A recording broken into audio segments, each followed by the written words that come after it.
No oligarchs, no mafia, totalitarian state control without any party structure, economic growth without significant natural resources.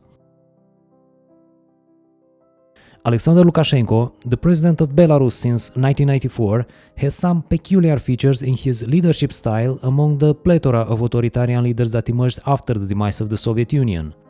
No wonder that he is the most long-standing one to date, even as a brazen dictatorship in the middle of Europe.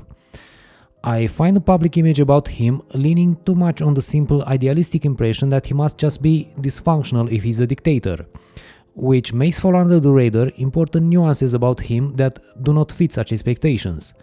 This only perpetuates the reasons he's still in power. So, what is going on there? How does he manage to sustain what is called the last true blue dictatorship in Europe?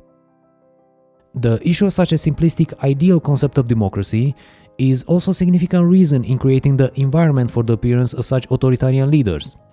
There is this impression that democracy simply works if you allow it, that I experienced myself as a common public feeling after communism fell in Romania in 1989. And this tends to be sustained by the Western societies themselves, where democracy really works. They tend to be under impression that if you copy the outward mechanisms of democracy, then it works, which is also reflected in the poor quality job they do when they seek to spread themselves such mechanisms. Not that they should not do that, but they should themselves be more aware of what these mechanisms entail. In reality, the process that led to democracy in the West supposed also some opening of the mind about personal responsibilities and a sense of empowerment in navigating the unknown of real life beyond what an autocratic ruler can provide. Obviously, there is still lots of work to do around this in the existing functional democracies too, but the start of a paradigm shift is already there. There are some aspects that those people discovered and experienced practically when undergoing such mindset orientation and confronting by themselves as trailblazers the unknown of personal political responsibilities. These aspects may fall under the radar, and then it may grow the impression that the outward mechanisms of the new paradigm are enough. On the other hand, simplistic perceptions and the lack of preparation for what a real-life unfoldment of the democratic processes supposes created lots of suffering in Eastern Europe after the fall of communism.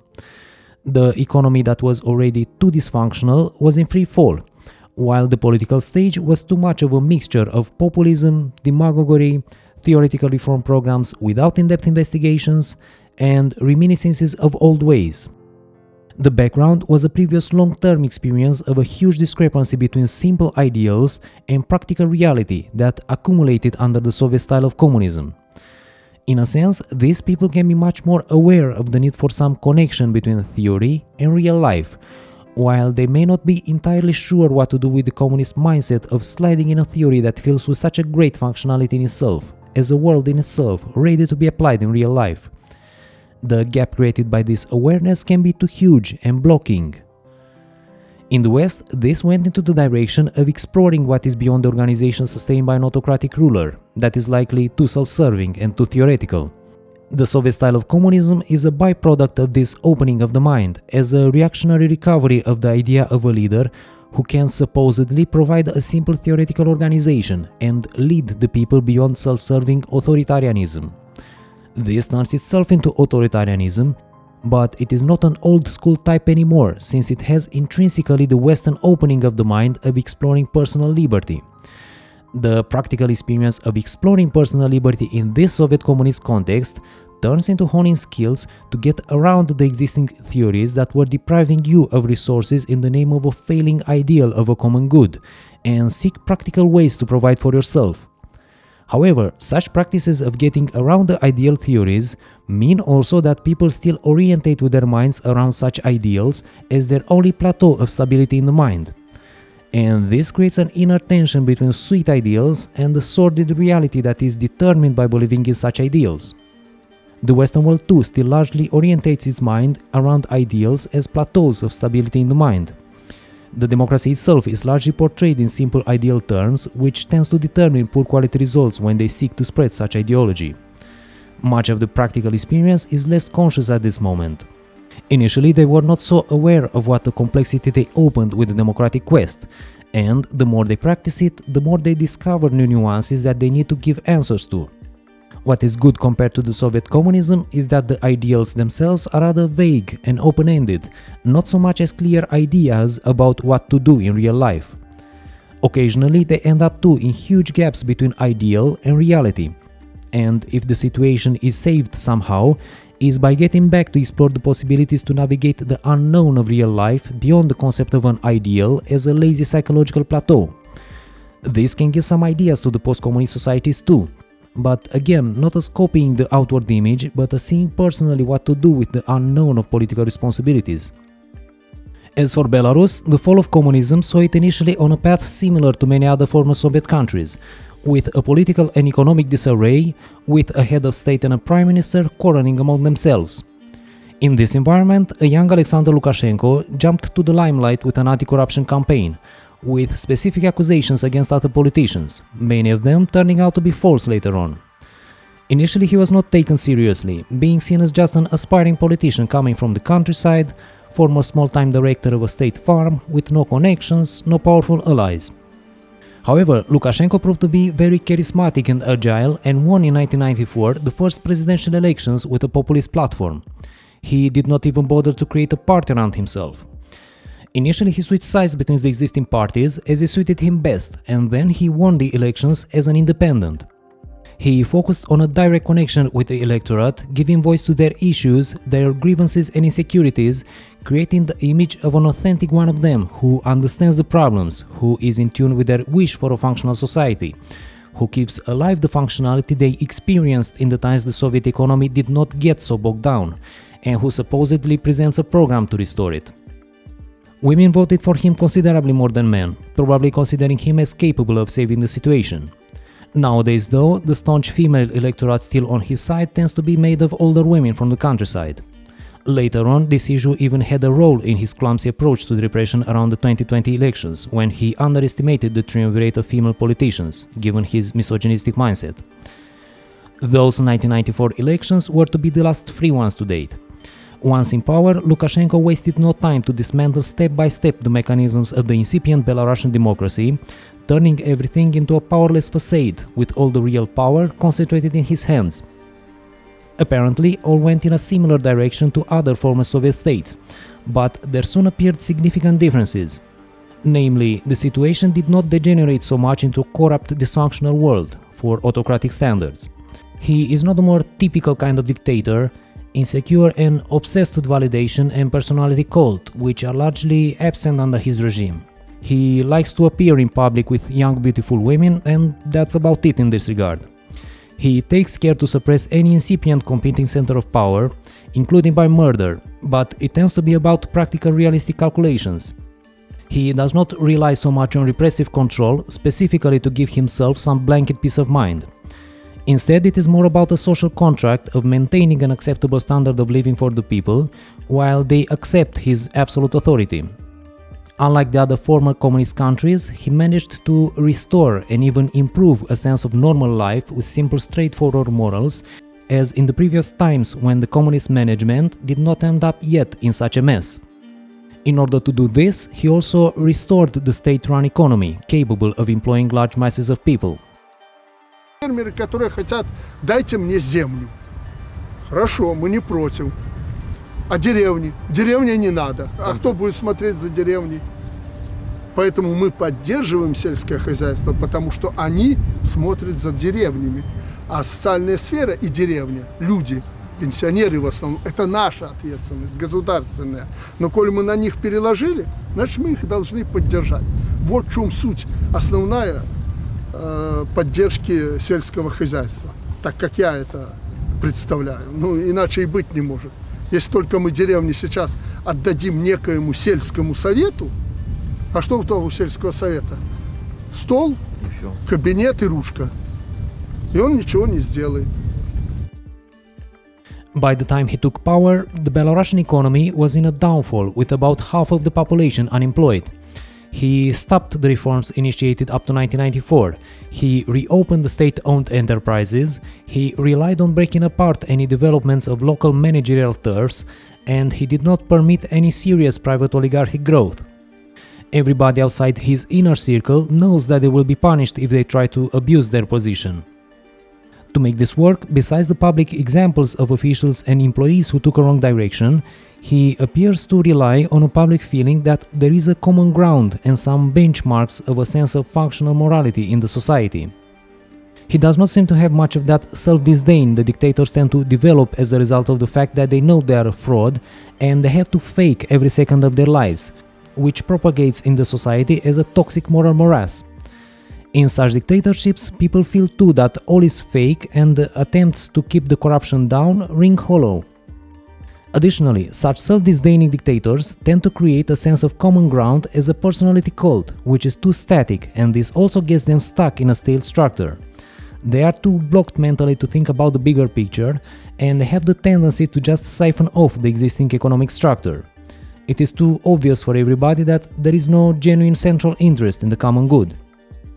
Lukashenko's internal psychological balance appears to rely on a feeling that he is authentic when assuming organizational responsibilities, which is further reinforced in relation with people who validate as genuine this feeling of authenticity and his struggle to keep the situation functional. And thus, for a long time and for a majority of the Belarusian population, there was a feeling of a socially responsible common ground instead of the spread of a self-disdaining toxic morass. The significant part that helps sustain this success is that he keeps it all in some proportions, with the concept that he is a simple natural man, which is cultivated also in public with spontaneous reactions that feel genuine, so that people can connect with something that feels like a genuine common ground. He has a way of speaking that signals he pays attention and explores the fluid complexity of real life, and he does not get stuck in theoretical structures, while he still keeps some sense of structure that feels relevant in relation to real life. This sense of structure in connection with the unpredictable fluidity of real life is what gives answers to lots of Belarusians traumatized by the loss of the communist simple ideals, and further messed up by the assumption of the democratic mechanisms as some simple ideals. Александр, это семейный бизнес у них. Вы все это сами производите? Да, у нас свои коровы. И торгуете постоянно? Ну, конечно. Здесь? Да. А у тебя цех какой-то или что? Оборудование специальное или сами? Пока это, скажем так, условия там, дома, стесненные условия. Но сейчас строим уже более обширное помещение, будет такая серварня. А вы в каком районе работаете? Воложенский, да? А сколько коров у вас? 10 дома сейчас, и еще будет 10 вот отсюда. Слушай, у меня 11 коров. Тебе 10. 20. То есть я могу свое молоко продавать тебе, корове? Ну, если пройдете, скажем так. Или нет, у меня по качеству, по цене, ну мы договоримся. А какая у вас жирность? Жирность 4,8, 4,6 А у была. нас 5. 5,6? А что за корова? Жерси и аршин. Нет, у меня чернопестрый обычный. То есть тебе мое молоко не подойдет. Вот у нас такие. Слушай, ты продвинутый Я вам человек. даже могу подарить пирожки. Серьезно? Нет, что, мы можем обменяться. Нет, я на черный пестрый не меняюсь. Нет, я тебе бычка продам. Ну, на мясо будет. Ну, а какой Интернет, сыр ты любишь больше всего? А я как-то не люблю вообще сыр. У нас специально люди приезжают для того, чтобы попасть на эту точку и купить здесь продукцию. Я так понимаю, ты, чтобы деньги заработать, или она у тебя тоже помощник? Сильный помощник. Это жизни. Нет, в жизни да. А И в рабочий круг. штурвал доверяешь ему? Штурвал это на мне трудно снимать. Штурвал я сам. Не ревнуешь? Не. Как вас зовут? Ирина. Ирина, вот Ира, тебе от меня, от него. Спасибо. Он набрасывает ложку. Я знаю. Это мне знакомо. He also has a way to reprimand subordinates as public performances, in which the undercurrent intended perception is that he is much more in touch with real life as a result of this simple, unsophisticated approach.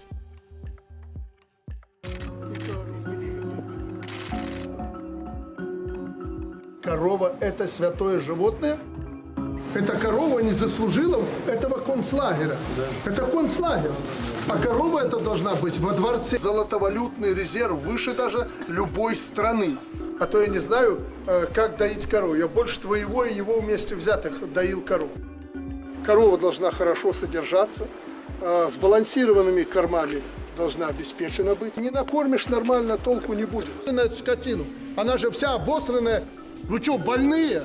Ты же Освенцим. Значит, Наталья Ивановна, подготовьте завтра указы обоих в отставку, губернатора третьего. In reality, he may not really understand himself all the time the complexities of practical organizational issues at hand. But what is relieving for people is that he moves the situation beyond the post-communist social mess caused by the discrepancies between the simple, unsophisticated idealism and real life. The undercurrents of his political success are an unsophisticated involvement in the fluidity of real life while keeping some sense of structure. Regarding the sense of structure, it is mostly inspired from the former communist past. He is not innovative in this sense, only that he moves it beyond the former communist idealistic theory. It is also noteworthy his bad cop, good cop routine in which he intervenes in the decisions of his own administration in order to find ways to make them more humane or less painful for the people, which also feels for the electorate that he is in touch with their real problems. Добрый день. Здравствуйте. Ну, я так и знал, бедные женщины, мокрая вся. Мы теплолюбивые. Ну, конечно, если эту печку оставлять здесь, и она нормальная, то им надо обеспечить здесь нормальные условия. Продумайте, чтобы привести в порядок, чтобы Рабочие люди, места, чтобы чтобы людям люди было могли работать нормально. Я здесь один живу, семья приезжает в пятницу. Ко мне они с собой в Гродно увозят цвета только Это я не сугубо сомневаюсь. чистых. Но ты же видишь, в каких условиях люди работают.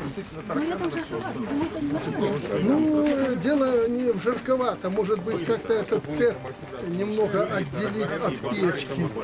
Понимаешь? И пристроить что-то. Ты разберись и скажи, чтобы люди работали в нормальных условиях. Вот эта данная машина уже работает, наверное, 5-й сезон. У тебя претензий к ней нет? Ну, не может быть, чтобы уже абсолютно никаких. Расходники меняем каждый сезон. А что имеется в виду расходники? Ну, ножи барабана, листы. Ну, а вообще эти ножи, они На сезон хватает. хватает? Да, каждый сезон. Дом здесь, семья, дети. Жена здесь работает. Да?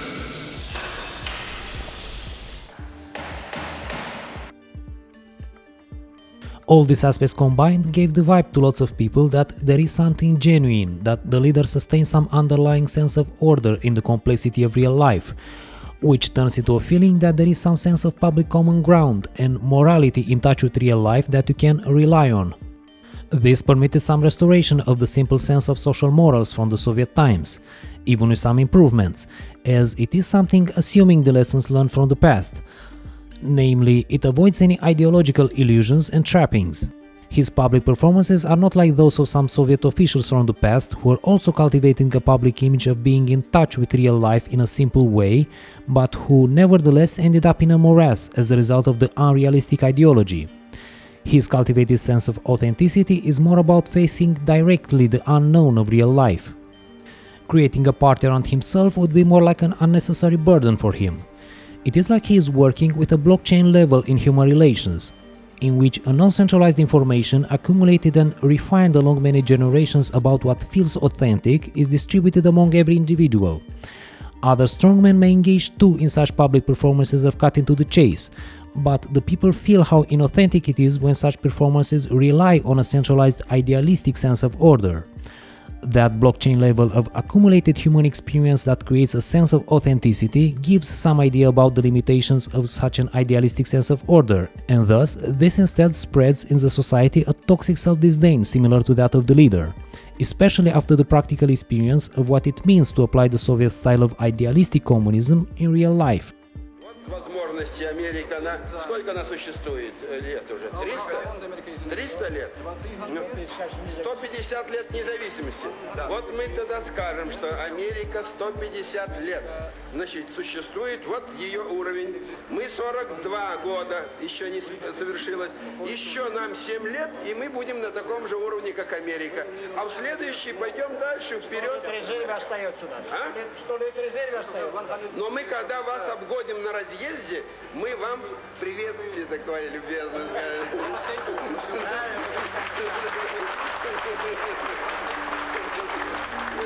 Потом, если хотите, мы можем остановиться и сказать, пожалуйста, за нами, пожалуйста. Вопрос социального устройства. Вы хотите при капитализме? Живите. You must not be afraid of ideas. Вот мы вам говорим, вы-то не бойтесь идей, а нам бояться нечего. Мы уже вырвались из этого, понимаете, положения, когда нас идеи не пугают. Well, then let's have more exchange of them. We all agree on that, right? Хорошо. Вот. Что, с чем согласны? Now let's go look at our picture. Я согласен. Я хочу уточнить, с чем я согласен.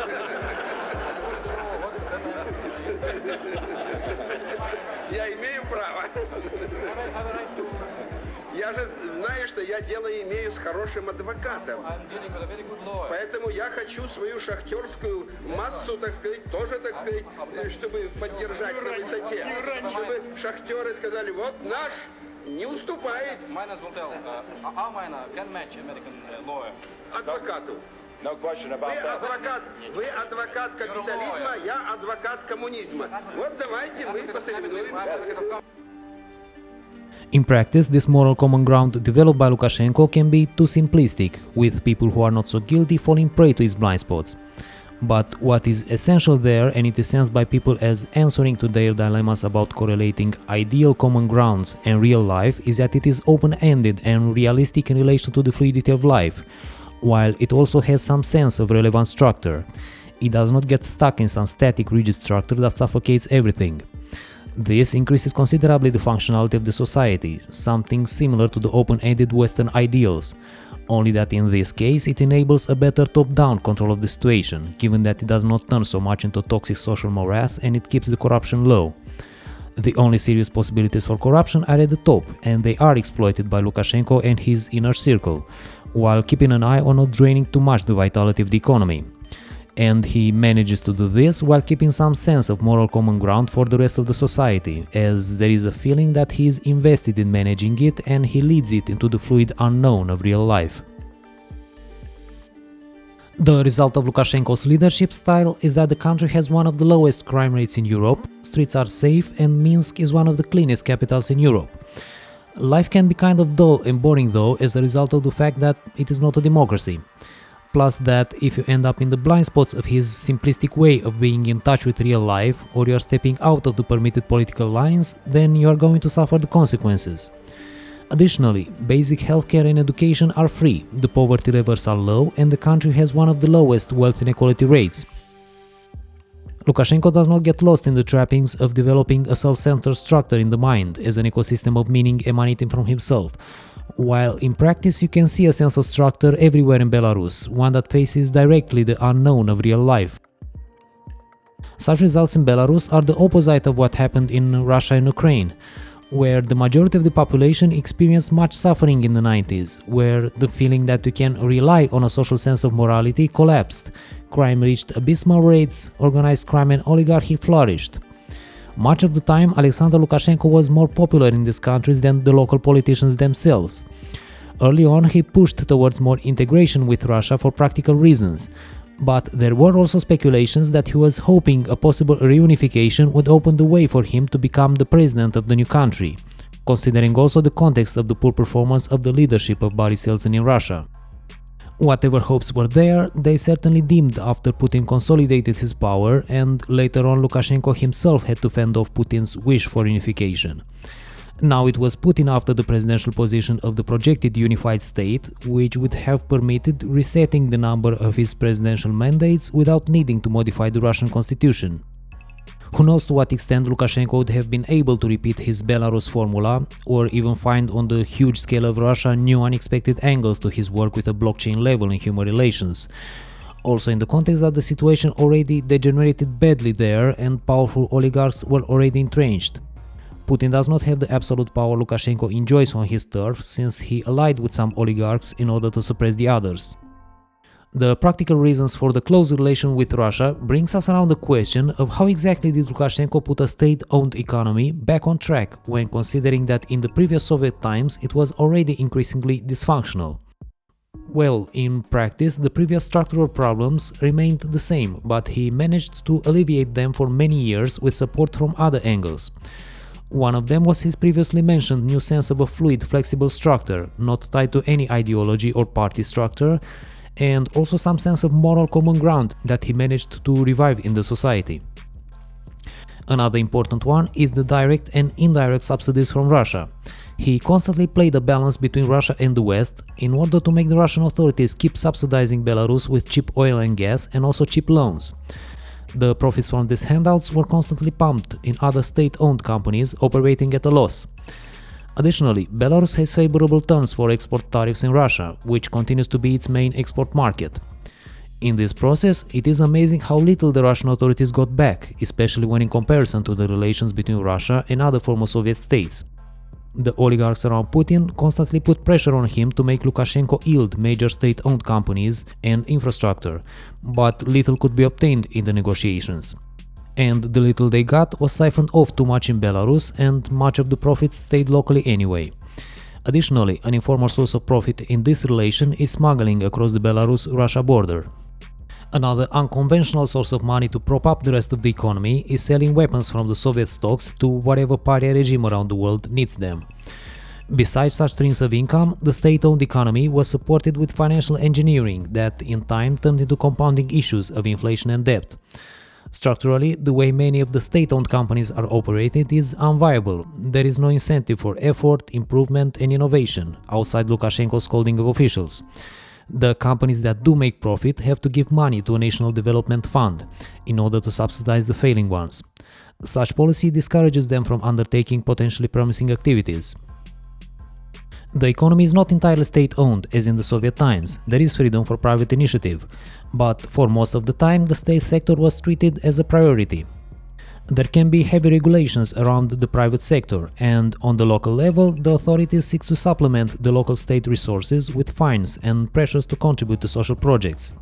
This is allowed and encouraged by the upper ranks, but these lower ranks can't do much beyond that for personal interest, because they are tightly controlled by the central authorities, and attempts of local corrupting collaboration between officials and private sector are not so viable. At a central national level, it is about dealing directly with Lukashenko and his inner circle, and this can open ways for corrupting relations, but they must pay attention to not become too powerful. Lukashenko and his sons are the only ones with real power in Belarus. Anyone else, including those from the inner circle, must pay attention to not become too powerful. This makes the situation better than the mafia-ridden oligarchic economies of Russia and Ukraine, since Belarus is more like Lukashenko's personal domain and it does not suffer so much from the tragedy of the commons. But this is also the blockage that keeps the country away from a development like in the neighboring democratic Poland and Baltic states. There were periods of reformist initiatives when the specter of insolvency of the economy grew too much, but the authorities usually lost the enthusiasm when they got some Russian financial support. Initially, such problematic situations were many times caused by the decrease of the Russian support itself as a result of not yielding to the Russian demands. But after a while, the Russians were yielding themselves, all culminating with the visit of Lukashenko to Moscow as a way to portray Putin as a great statesman in what is called the oil for kisses scheme. The current Russian authorities used to behave like a dysfunctional, abusive lover with their give and take in relations with those kept under their sphere of influence. Only that in this case they have to deal with someone who has some more structure around such issues and can turn much of their tactics against them. On the other hand, such constant financial support diminished the interest in doing something about the structural problems of the economy.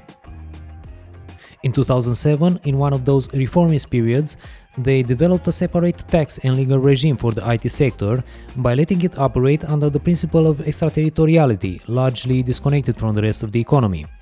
These provisions were kept in place, and they proved in time to be so conducive to the development of a vibrant IT sector. It does not contribute so much directly to the central pillar of Lukashenko's strategy of a social safety net, since for now it employs only about 1% of the workforce, but it is an important source of revenue and economic growth, with a share of about 10-20% of the exports. Some important names in the IT world are in fact from Belarus, like the game World of Tanks or the application Viber. Another important aspect around this topic is that, unlike the reasons the IT sector in Russia became known for as a result of Putin's encouragement for nefarious activities, the one in Belarus is mostly legal business abiding by the rules, well integrated in the Western economy. And the people who work in this field tend to have or develop a Western democratic mindset, rather interested in a governance with proper rule of law. Overall, regarding this IT field, not even the nearby democratic countries were so flexible and refreshing in paying attention to keep up with the times, in order to facilitate such a success. The nearby Estonia is another kind of success in IT, namely in the direction to digitize as much as possible the functioning of the state administration. Lukashenko can be agile and open-minded when he feels it necessary, since he does not rely so much on a static structure, but he does not apply this to further investigate around the overall landscape of economic and social development. That would mean going beyond his formula of being a simple man, much more in touch with real life, which produces refreshing results only as a reaction to existing issues. And the overall result turns into this strange mixture of dusty state companies operating at a loss and cutting-edge IT innovation with amazing possibilities of growth, and anything in between. The accumulation of all these aspects described before made possible in the period 1996-2010 a sustained economic growth even above the global average, while keeping the wealth inequality low.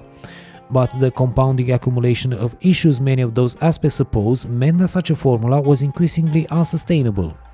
The productivity and innovation gap between the state sector and its counterparts in the rest of the world was compounding. The loans and inflation were compounding too. The Russian budget was itself in an increasingly bad shape and less able to sustain the lifestyle of the Belarusian heartbreaker. People are changing too, and the newer generations grow more in touch with the rest of the world through the internet and social media, beyond the local controlled mass media. The success of the IT sector in itself is an increasing problem for Lukashenko, as many from this area can be very vocal in demanding democracy and proper rule of law. Further on, it depends what you are comparing the situation to. If compared to the nearby Poland and Baltic states, maybe initially Belarus had it better under Lukashenko for a while, but it could not last long. Nowadays, the situation is getting better every year in the nearby democratic states, while the economy of Belarus is struggling under the issues it accumulated. The discrepancy is increasingly obvious. Plus the increasing self-awareness of larger parts of the population that simply want democracy as a natural social environment. Compared to Russia and Ukraine, it continues to be better.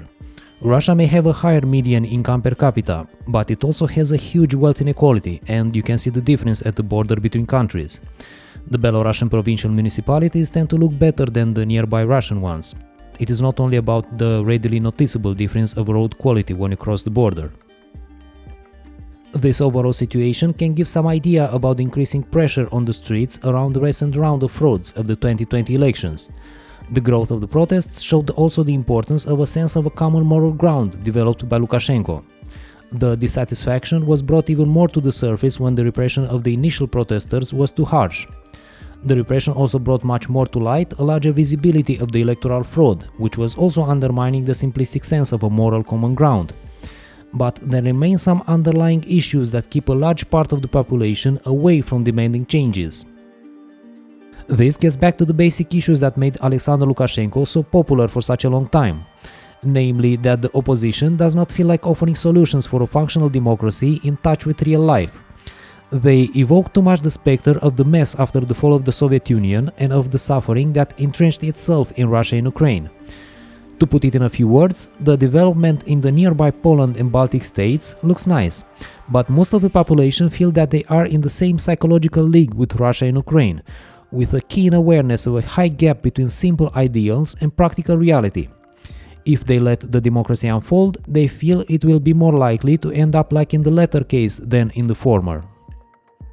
The opposition largely works on the same unchanged principles that it is enough to let the democratic mechanisms unfold and things will get on a better course. It is necessary to think about how to relate the mechanisms of democracy to real life, to investigate how the gist of these mechanisms works in real life, and thus realize more in-depth angles of what this supposes. The first reaction in these East European countries was too much of a static relation between simplistic democratic ideals and an unavoidable real life, which was just turning into an increasing amount of lazy compromises around those static ideals that are supposed to work by themselves. Plus that important streaks in the current Belarusian opposition that are connected to wannabe oligarchs are about lazy servient reliance on Russia, in the style of Viktor Yanukovych of Ukraine. In this sense, I want to point out what I notice as some good aspects among some other streaks in the current opposition. Sergei Tikhanovsky, the main opposition contender in the recent elections, likes to present himself as similar to the better-known Alexei Navalny, the Russian opposition figure, as an easier point of reference for the Western audience. They both give voice to the real situation through the internet, but there are some structural differences. Navalny is mostly about unmasking the corruption of the Putin regime. This is his bread and butter. Tikhanovsky, on the other hand, rose to the public attention when interviewing common people and giving a voice to what is going on in real life through YouTube videos. This was the kind of approach that felt much more realistic, bringing the fluidity of real life to the forefront in connection to the democratic ideals, beyond an informal background status. And probably this has a role in a stronger mobilization of the population in Belarus than what Navalny was able to achieve in Russia. The current Belarusian opposition itself does not pay much overt attention to the issue of how to connect the theoretic democratic mechanisms to the practice of real life, but inadvertently an approach like that of Sergei Tikhanovsky likely opened the gates of a more genuine popular participation. And my impression is that both Tikhanovsky and Navalny are not personally innovative in what they do, they just go along with what Lukashenko and Putin trailblazed. Lukashenko and Putin are the ones who managed to create in the past a new workable political structure of stability on the ruins of the crumbled Soviet world, and the current democratic opposition just goes along with it while professing a simplistic assumption of democracy.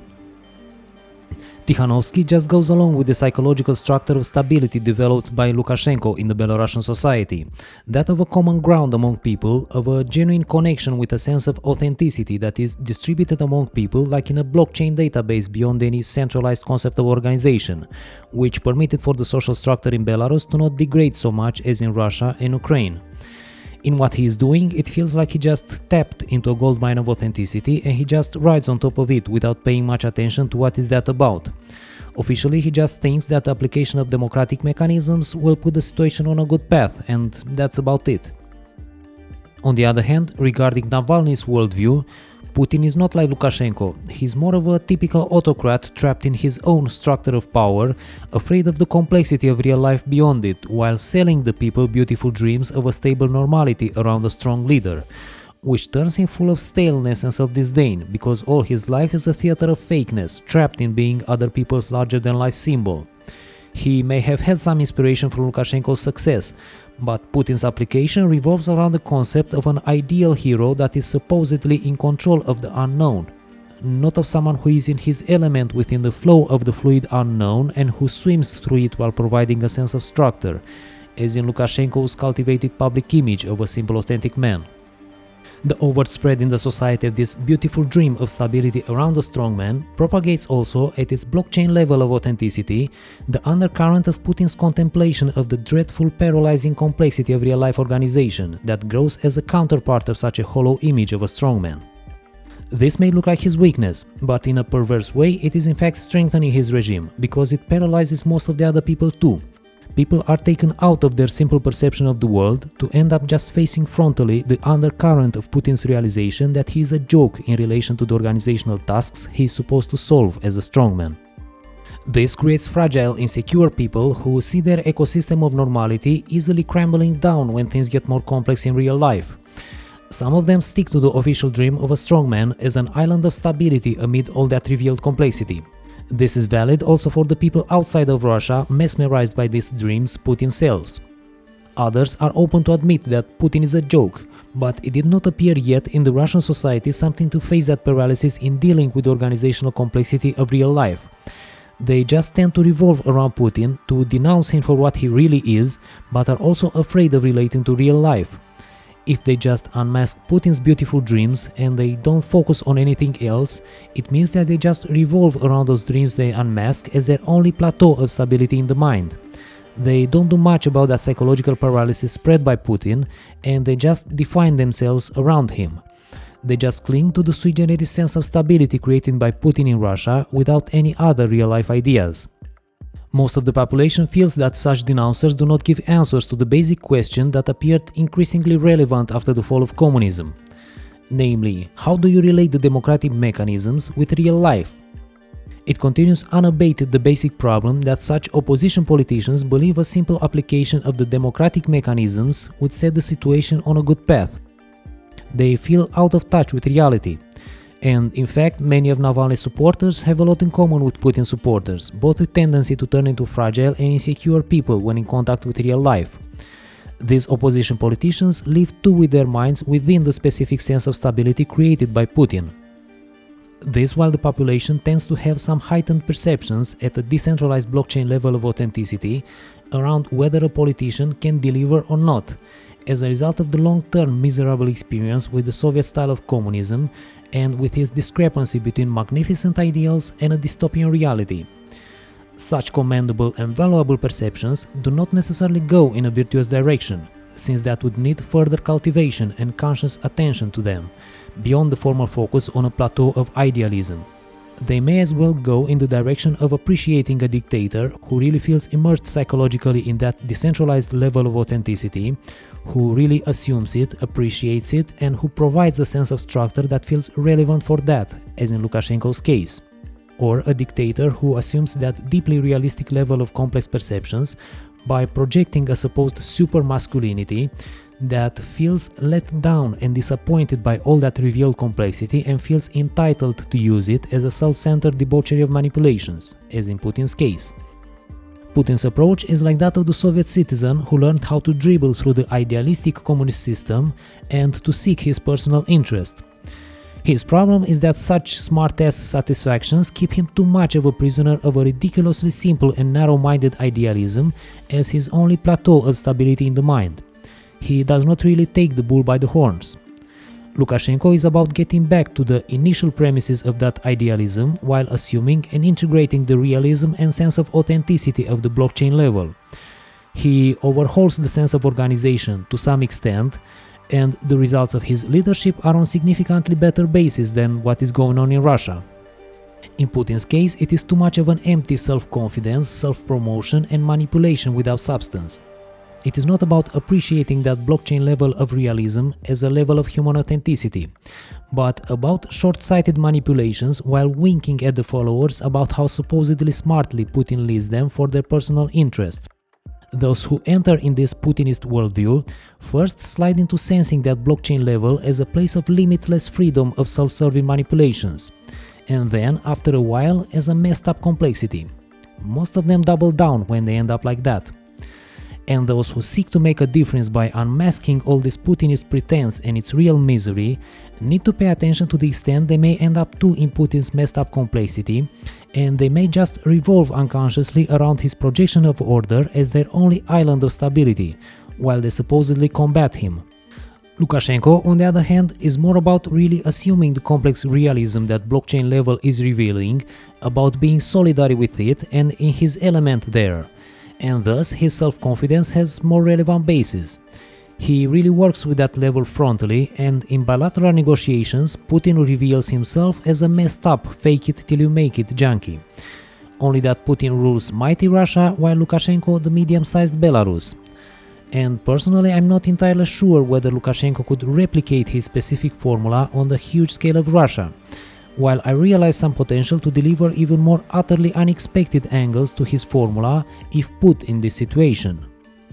As for the opposition in both Belarus and Russia, they need to face the fact that democracy does not just work as an ideal, and they need to see what to do with such a mindset enforced a lot by the previous communist times, as well as with the heightened perceptions of a decentralized blockchain level of authenticity in human relations. Sometimes they may present better organizational angles, but these tend to be the easy pickings in contrast with what does not work in the current undemocratic administrations, and thus they just lean on the overall structure of such administrations and the prospects to replace them are weakened. It is necessary to do this as a personal responsibility around the unknown of organization and administration. If they seek to relate the democratic mechanisms to real life, it feels for them that it is getting too complicated, the simple ideal is damaged, and they just need to make corrupting compromises, which they will end up making in practice as a result of this mindset. It is necessary to sense how to go beyond such a simple ideal and realize how these democratic mechanisms suppose some personal responsibilities and quest in facing the unknown of real life, which does not suppose abandoning the good ideals. In the West, this was forged through painful conflicts in which people grew some more awareness about their own responsibilities and empowerment. But they are not very conscious of this, and they spread the concept of democracy in the world as just some outward idealistic mechanisms. The opposition in Belarus and Russia also has to face the extent it largely goes along unconsciously with the trail blazed by Lukashenko, respectively Putin. They have to face the sui generis level of stability brought by these two dictators, each with its own specific flavor, and the extent they just revolve around it without other valuable ideas. If they want to get out of that spell, they need to trailblaze a better path relevant for real life. It is important to point out what is wrong with the current regimes, but it is essential to focus on what does not work even without these dictators. Obviously, this has to be perceived as serious and authentic at that blockchain level in human relations. One can start interviewing common people like Sergei Tikhanovsky, but it may not have any serious effect if it is felt done just for ticking a box, for cheap and easy political gain. And also, obviously, interviewing common people is not a solution in itself. The specific success with that angle was more like a signal about the need to work with the fluidity of real life. This is what is important. Ukraine did not produce such a stabilizing dictator, and it did not find out ways to sense the gist of the democratic mechanisms either. Notice how the current president, Volodymyr Zelensky, won the elections with his comedy TV series Servant of the People. This came after all kinds of messed up experiences with democracy. The step-by-step unfoldment of the series was able to grow in the viewers' minds some level of coherent connection between democratic mechanisms and real life, beyond simple ideals. Obviously, it was not really about real life, but a controlled fiction, kind of revolving too much around the providential leader. And it was more like a vaccine that does not inoculate you with the real viable virus. This made lots of people go beyond the mental blockage around how to relate such mechanisms to the fluid complexity of life. But this is a kind of vaccine that needs to take some more steps in order to help you relate to the real virus. At this point, it largely depends on the turns taken by the internal reactions of the body, whether it just remains as a good feeling of an impression of figuring it out while still keeping it theoretical, or it turns into some further opening of the mind about how to really relate to the fluidity of life. Much of the results may as well end up revolving around the same propensity for beautiful dreams about a functional life around an ideal leader that Putin manufactures too from some other angle in Russia.